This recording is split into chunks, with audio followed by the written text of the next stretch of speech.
आप देख रहे हैं न्यूज मार्ग, सच में है दम। संभल में सिरसी रेलवे क्रॉसिंग मार्ग की मरम्मत का कार्य चल रहा है, जिसके सड़क मार्ग पर यात्रा बंद किए जाने के बाद बसों का संचालन सृष्टि तक किया जा रहा था, जबकि संभल की ओर से रेलवे क्रॉसिंग तक बसों से भेजा जा रहा था, जिससे यात्रियों को परेशानी का सामना करना पड़ा। उत्तर प्रदेश रोडवेज कर्मचारी संघ शाखा के उपाध्यक्ष सौरभ शर्मा ने बताया कि सुबह के समय रोडवेज बसों को पानी की टंकी के पास रोका जा रहा था, जबकि मुरादाबाद की ओर से आने वाली निजी बसों को रेलवे क्रॉसिंग भेजा जा रहा है। ऐसे में रोडवेज बसों से आने वाले यात्रियों को काफी दिक्कतों का सामना करना पड़ रहा है। उन्होंने कहा कि संभल से उसी के साथ सिरसी से मुरादाबाद के लिए 25 बसों का संचालन किया जा रहा है। ये प्रदर्शन जो है हमारी रोडवेज को पहले सिरसी फाटक पे और उधर से आने वाली बस को जो है सिरसी फाटक पे आ रही थी, मगर अब हमारे प्रशासन द्वारा वो जो है टंकी पर रोक दी गई, जिसके कारण हमारे परिवहन निगम के राजस्व को घाटा हो रहा है। उत्तर प्रदेश के संभल के जिला अस्पताल में एक बार फिर से मानवता को शर्मसार करने वाली तस्वीरें सामने आई। जिला अस्पताल के अंदर स्ट्रेचर पर शव को कुत्ते खाते हुए दिखाई दिए। जिला अस्पताल की बड़ी लापरवाही सामने आई। सड़क हादसे में मृत बच्ची का शव कुत्ते खा रहे थे, जिसका वीडियो अस्पताल से वायरल हो गया। शर्मसार करने वाली तस्वीरों को वहां मौजूद एक शख्स ने अपने मोबाइल में कैद कर लिया। संभल जिला अस्पताल का यह पूरा मामला है। अस्पताल में है जी। क्या मामला है फिर? ये कोई देखभाल नहीं है। हुआ क्या था? ये कुत्ते चाट रहे हैं बच्ची को। हम तो अभी आए। तो क्या जिला अस्पताल की लापरवाही है? ये जिला अस्पताल की लापरवाही है जी। कृषि कानूनों के विरोध में किसान संगठनों ने दिल्ली कूच करने का ऐलान किया। कृषि कानूनों के विरोध में आवाज बुलंद करने के लिए प्रस्तावित आंदोलन की तैयारी कई दिनों से चल रही थी। गुरुवार को सुबह से किसानों ने दिल्ली कूच करने के लिए कदम बढ़ाए। पुलिस प्रशासन भी अलर्ट हो गया। संभल जिले में उन सभी मार्गों के पॉइंट पर पुलिस तैनात कर दी गई जहां से दिल्ली लाया जा सकता है। संभल जिले के बॉर्डर पर पुलिस बल को तैनात कर दिया गया। पुलिस ने वाहनों की चेकिंग शुरू कर दी। इस बीच भारतीय किसान यूनियन के पदाधिकारी और तमाम किसान संभल के चौधरी सराय पहुंच गए। इसकी जानकारी पुलिस अधिकारियों को मिली तो हड़कंप का माहौल बन गया। पूरे हिंदुस्तान की पूरी संगठन है, वो सब दिल्ली बात कर रहे हैं। अब इसलिए कर रहे हैं कि सरकार जो है लॉकडाउन एक मिनट पूरे हिंदुस्तान के किसान पहली बार एक सूत्र बनकर एक मंच पर खड़े होकर और दिल्ली यात्रा कर रहे हैं, दिल्ली आ रहे हैं।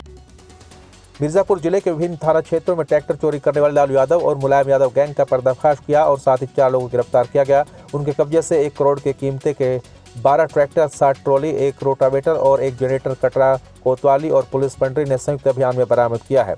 नगर के कटरा कोतवाली इलाके के लोहिया तालाब इलाके के चोरी हुई ट्रैक्टर के साथ कई व्यक्तियों को बथुआ तिराहे पर खड़ा होने की जानकारी पुलिस को मिली, जिसके बाद चोरी के ट्रैक्टर के साथ गिरफ्तारी की गई। उसकी निशानदेही पर गैंग के 3 अन्य लोग भी पकड़े गए। अलग अलग थानों पर खड़े चोरी के वाहनों को जब्त कर 4 लोगों को गिरफ्तार किया गया। सामान की कीमत करीब 1 करोड़ रुपए से ज्यादा बताई जा रही है। जनपद में काफ़ी ट्रैक्टरों की चोरी हुई थी और हमारे यहाँ अभियोगी पंजीकृत हुए थे। इसके अनावरण के लिए टीम बनाई गई थी। तो कल पड़री की टीम और कोतवाली कटरा की टीम साथ साथ मुखबिर की सूचना पर इसी तलाश में लगी हुई थी कि उन्होंने पार्टिंग बथुआ के पास एक आदमी गिरफ्तार किया, जिसके कब्जे से 1 ट्रैक्टर और 1 ट्राली मिली।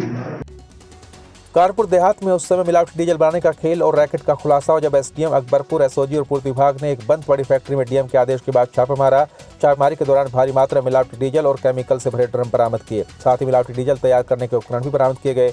ये नहीं, छापेमारी के दौरान एक इंडियन ऑयल का तेल टैंकर भी मौके से बरामद किया। वहीं पुलिस ने मौके से 4 लोगों को गिरफ्तार कर अन्य की तलाश शुरू कर दी है। बंद पड़ी फैक्ट्री मिलावटी डीजल माफिया कृषक बायोफ्यूल कंपनी का बोर्ड लगाकर कई महीनों से गोरख धंधा चला रहे थे। वहीं पूर्त विभाग को इसकी भनक तक नहीं थी। हाईवे किनारे चल रहे इस गोरख धंधे पर किसी की निगाह नहीं जाना सवालों के घेरे में है। वहीं उच्च अधिकारी ने मामले को गंभीर मानते हुए जांच शुरू कर दी है। मौके पर भेजा गया। उनके द्वारा बताया गया कि कृषक biofuels private limited Khalilpur Jainpur industrial area Kanpur Dehat में बंद पड़ी मिल में बायोफ्यूल्स के नाम पर कुछ रसायन पदार्थ वहाँ पर इकट्ठा मिला और जो उसके बिल वाउचर देखे वो बायोफ्यूल्स के नाम के थे, लेकिन किसी भी बायोफ्यूल्स को डिस्ट्रीब्यूट करने के लिए या भंडारण करने के लिए उत्तर प्रदेश राज्य जैव ऊर्जा विकास बोर्ड से इसको भंडारण की अनुमति लेने का प्रावधान है। इसमें जो है उप जिलाधिकारी महोदय और उनको पुलिस सहायता प्रदान की गई। उनके द्वारा छापा मार करके जो है इसमें बरामदगी की गई है। इसमें 50 से के करीब जो है ड्रम बरामद किए गए, जिसमें डीजल है और कुछ टैंकर भी बरामद किए हैं, कुछ स्थायी टैंकर भी हैं वो बरामद किए गए हैं। उसको बनाने के उपकरण बरामद किए गए हैं। इसमें जो है तथ्यों के आधार पर कार्रवाई की जाएगी। हरियाणा पंजाब के किसानों के साथ पश्चिम उत्तर प्रदेश के किसान भी आंदोलन की लड़ाई में कूद पड़े हैं, जिसके चलते भारतीय किसान यूनियन की अपील पर सैकड़ों किसानों ने बागपत में यूपी हरियाणा सीमा को जाम कर दिया और निवाड़ा चेक पोस्ट पर यमुना पुल पर किसान धरने पर बैठ गए, जिसके बाद हाईवे पर लंबा जाम लग गया। हालांकि पुलिस और प्रशासन के अधिकारी भी मौके पर पहुंचे, जिन्होंने कई जगहों से रूट डाइवर्जन कर दिया, लेकिन उसके बावजूद भी मौके पर जाम की स्थिति बनी हुई है। वहीं किसान अब आर पार की लड़ाई के मूड में है। दिल्ली बॉर्डर पर किसानों के साथ बर्बरता के विरोध में किसानों ने अनिश्चितकालीन धरने का मन बना लिया। धरने पर बैठे किसानों का कहना है कि जब तक भारतीय किसान यूनियन के अध्यक्ष राकेश टिकैत अगला आदेश नहीं देंगे, तब तक वो धरने पर ही बैठे रहेंगे।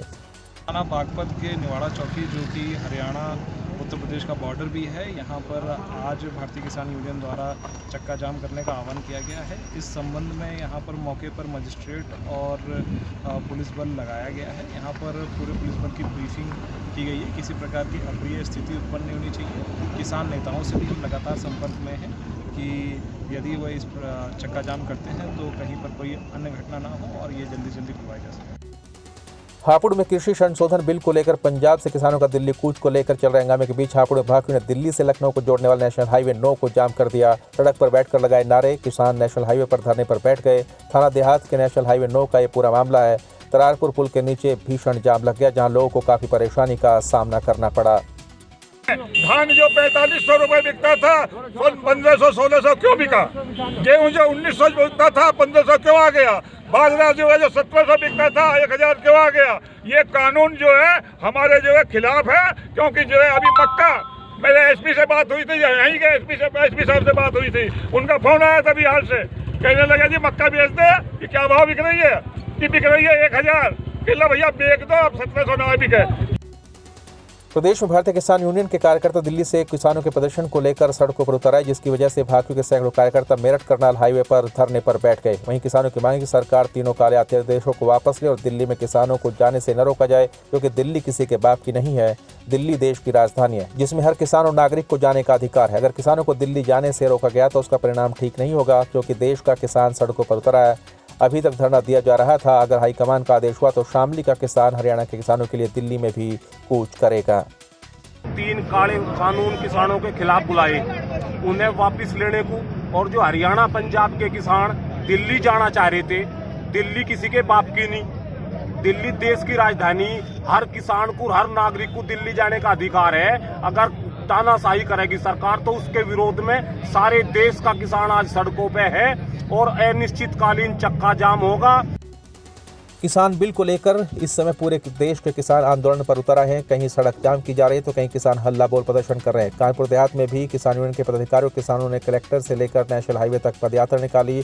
जय जवान जय किसान के नारे लगाए। नेशनल हाईवे पर पहुंचकर किसानों ने थोड़ी देर के लिए दोनों तरफ के नेशनल हाईवे को जाम कर दिया। किसानों के प्रदर्शन के चलते भारी पुलिस फोर्स तैनात की गई थी। पुलिस फोर्स की मुस्तैदी के चलते किसान हाईवे में थोड़ी देर रुकने के बाद हाईवे से हट गए। किसानों के साथ चल रहे एसडीएम अकबरपुर आनंद सिंह और सीओ अकबरपुर संदीप सिंह ने किसानों को समझा बुझाकर हाईवे से हटवाकर जाम खुलवाया।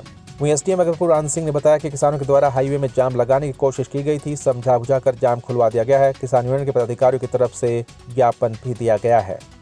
ये राष्ट्रीय घोषणानुसार चक्का जाम करने का ऐलान था, तो हम लोगों ने वो किया है और अग्रिम आदेश में टिकैत जी का जैसा निर्देश मिलेगा हम लोग फिर करेंगे। सबसे मुख्य मुद्दा है कि धान के जो बड़ी अनियमितताएं चल रही हैं, ये धान केंद्रों में 200-300 दे के व्यापारियों के तौली जा रही। लोगों ने धरना दिया और सड़क जाम करने का प्रयास किया, जिसे विफल कर दिया गया। इनसे वार्ता करके ये लोग मान गए और उन्होंने ज्ञापन दिया, इस पर इन्होंने समाप्ति की, धरने की समाप्ति की। उत्तर प्रदेश के संत कबीरनगर में ग्राम पंचायत के विकास में महत्वपूर्ण भूमिका निभाने वाले रोजगार सेवक पर ही ग्राम पंचायत के विकास कार्यों को बाधित करने का आरोप लगाते हुए ग्राम प्रधान प्रतिनिधि ने कहा कि केकरहो ग्राम पंचायत के रोजगार सेवक द्वारा स्वयं ही विकास कार्यों को बाधित किया जा रहा है। ग्राम पंचायत में जब भी विकास कार्य शुरू करा जाता है तभी रोजगार सेवक लोगों को उकसाकर उच्च अधिकारियों के यहाँ शिकायती पत्र दिलवाते हैं। उन्होंने कहा कि वो अपने उत्तरदायित्व से भागते हुए अपना मानदेय लेते हैं। ग्राम प्रधान ने जिलाधिकारी को शिकायती पत्र देते हुए इनकी सेवा समाप्त करने की मांग की है। को लेकर जब भी हम काम चालू करते हैं तभी वो रोजगार सेवक मजदूरों को भड़काता है, उसकाता है कि पगार नहीं मिलेगा, रोजगार नहीं, मजदूरी नहीं मिलेगी, काम तुम मत करिए, और सब वो मजदूर भाग जाते हैं। फिर समझा बुझा के मैंने भेजता हूँ जो है, तो फिर वही काम करता है, जाके धमकी देता है कि मजदूरी नहीं मिलेगी। हमने इसका पत्र वीडियो साहब को भी लिखा, डीएम साहब को भी लिखा कि इसको बर्खास्त किया जाए। ये कभी काम किए ही नहीं आज तक, ना हाजिरी भरा।